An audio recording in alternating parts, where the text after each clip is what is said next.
Kasih karunia dan damai sejahtera Allah Bapa kita dan anaknya Tuhan Yesus Kristus menyertai saudara. Amin.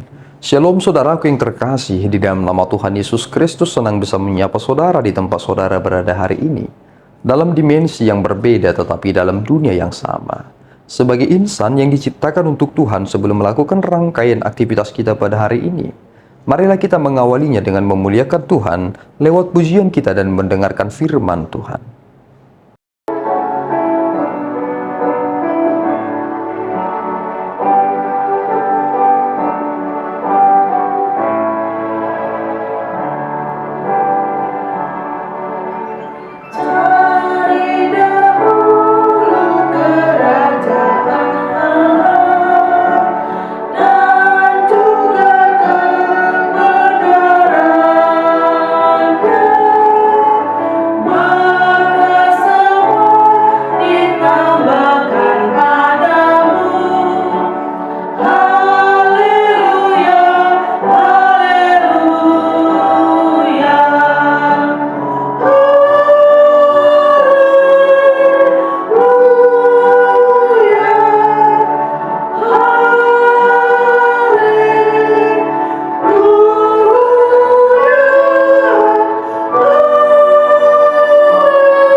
Firman Tuhan pada hari ini diambil dari kitab Mazmur 115 ayat 14.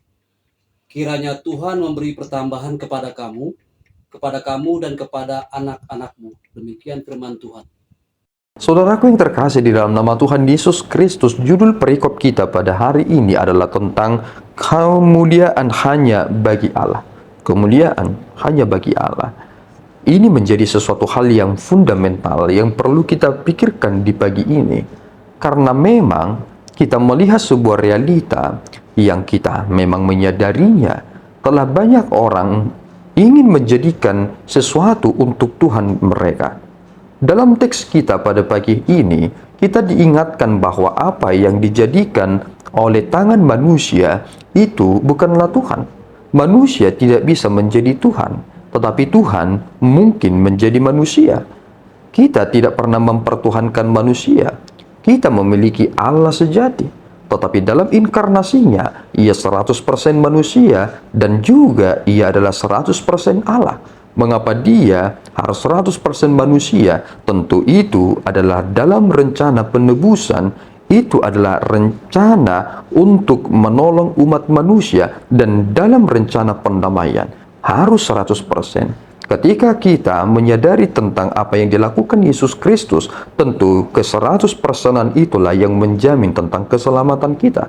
Tetapi dia adalah Allah yang berinkarnasi atau disebut dengan kenosis, mengosongkan diri dengan menambahkan natur kemanusiaan pada dirinya. Saudaraku yang terkasih, menjadi sangat menarik ketika kita belajar tentang iman yang sesungguhnya. Ternyata orang-orang yang telah memiliki iman yang benar akan memancing reaksi dalam dirinya untuk bertindak sebagaimana tuntutan iman itu.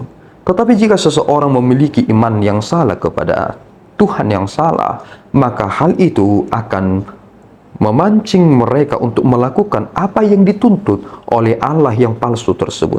Jika seseorang menyembah patung, maka mereka akan melakukan hal yang dituntut oleh pikiran mereka yang mereka rasa patung itu membutuhkannya. Padahal patung itu tidak bisa mendengar, tidak bisa melihat, tidak bisa berbicara. Jika kita memiliki Allah yang benar, maka praktik hidup kita juga akan mencerminkan kebenaran itu. Kita memiliki Allah yang disebut sebagai kasih. Kasih dalam hal itu tidak boleh kita pahami dalam arti sempit. Ini bukan tentang hanya perasaan iba terhadap seseorang yang harus ditolong, seseorang yang tidak layak menerima dan diberikan. Tetapi kasih adalah hal yang sangat agung yang perlu kita pikirkan secara hati-hati. Karena Allah adalah Allah yang mengasihi hukum, membenci perceraian. Dia tidak menyukai ketidakteraturan. Tentu ketika kita menyembah Allah yang penuh kasih itu, kita langsung mengerti bahwa di sana ada kebenaran. Dan inilah berkat sesungguhnya yang kita terima. Alangkah berbahagianya jika orang tua takut akan Tuhan dan juga anak-anaknya.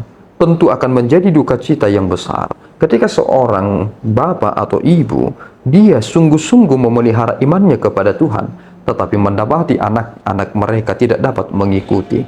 Tetapi kini dikatakan dalam teks kita, kiranya Tuhan memberi pertambahan kepada kamu dan kepada anak-anakmu. Tuhan tahu cara memberkati kita dan bagaimana kita semakin berkelimpahan. Jangan pernah mempergunakan mindset dunia untuk memahami berkat yang Tuhan akan beri. Karena jika kita mencampur adukan itu, maka kita akan menjadi kacau balau. Lihatlah dalam perspektif berkat yang dikatakan dalam Alkitab, bukan seperti yang ditawarkan oleh dunia ini. Karena dunia ini tidak akan mampu memberkati saudara. Tuhanlah yang mampu memberkati saudara. Meskipun saudara miskin, Tuhan memberkati saudara. Dan di sana letak kebahagiaan sejati. Kita adalah orang-orang miskin yang terhormat karena kita tidak dapat ditipu dengan tawaran-tawaran yang menghancurkan iman kita. Kiranya Tuhan menolong saudara. Amin. Kita berdoa. Ya Tuhan, kami bersyukur atas berkat-Mu. Terima kasih Bapa atas anugerah yang telah kami terima dalam kesempatan ini. Engkau adalah Allah yang benar, Allah sejati yang telah menyatakan diri kepada kami. Tuhan, kiranya Kau membimbing dan menolong kami, supaya kami hidup dalam tuntunan anugerah-Mu. Kami hanya menyembah Engkau dan tidak menjadi pribadi-pribadi yang sesat pikir. Biarlah kami Tuhan senantiasa menikmati berkat yang Tuhan beri, karena hal yang menjadi berkat luar biasa bagi kami adalah ketika Engkau menerima kami sebagai anak-anak-Mu. Terpuji Engkau Bapa, di dalam Yesus kami telah berdoa dan mengucap syukur. Anugerah Tuhan kita Yesus Kristus, kasih setia Allah Bapa kita dan persekutuan Roh Kudus menyertai saudara. Amin. Tuhan Yesus memberkati.